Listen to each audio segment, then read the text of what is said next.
Kasi, saan ka nagpasalon pag nagpapakulay ng buhok? Kasi the last time Wala.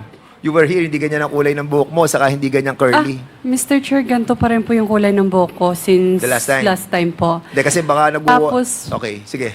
Tapos po, Oh. yung kulot po is DIY, Ginan mo lang.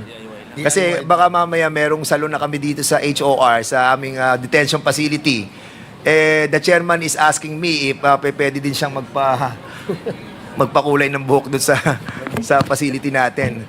I just wanted to make it light, no, yung ating pong discussion. But if indeed there is a existing salon in the detention center, then I will be filing a resolution, ano ba, condemning or Sasagot yata siya. sige, kasi, sige. yung hair color ko, ito pa rin po naman since then. Yan ba yung po. dati?